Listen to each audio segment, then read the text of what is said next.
Salut à tous les passionnés d'aviation. Aujourd'hui, je vais vous raconter une histoire tragique qui a marqué l'histoire de l'aéronautique. Alors, installez-vous confortablement, car nous allons plonger dans l'histoire du vol ValueJet 592. Le 11 mai 1996, le vol ValueJet 592 décolle de l'aéroport international de Miami, en Floride, en direction d'Atlanta. À bord, il y a 110 personnes, 104 passagers et 6 membres d'équipage.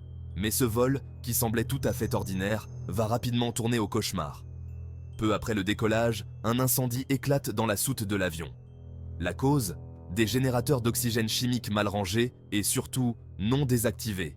Ces générateurs, utilisés pour les masques à oxygène, sont extrêmement dangereux s'ils ne sont pas manipulés avec soin. L'équipage comprend rapidement la gravité de la situation. Le cockpit est envahi par la fumée, la visibilité devient presque nulle, et l'incendie se propage à une vitesse fulgurante. Les pilotes tentent désespérément de faire demi-tour vers Miami. Mais à peine 10 minutes après le décollage, le vol 592 disparaît des écrans radars.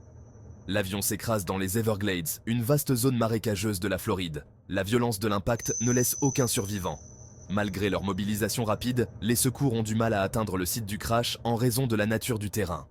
Les enquêtes qui suivent révèlent de graves manquements aux procédures de sécurité chez ValueJet et ses sous-traitants. La FAA, l'autorité fédérale américaine de l'aviation, est également critiquée pour son manque de vigilance. Cette catastrophe entraînera des changements majeurs dans la réglementation du transport aérien de marchandises dangereuses. Mais au-delà des règles et des procédures, n'oublions pas les vies perdues qui nous rappellent l'importance cruciale de la sécurité dans l'aviation. Chaque vol, chaque passager, chaque membre d'équipage mérite de voyager en toute sécurité. Merci d'avoir suivi cette vidéo. Si vous l'avez appréciée, n'hésitez pas à laisser un like et à vous abonner pour découvrir d'autres histoires aéronautiques. Prenez soin de vous et à bientôt.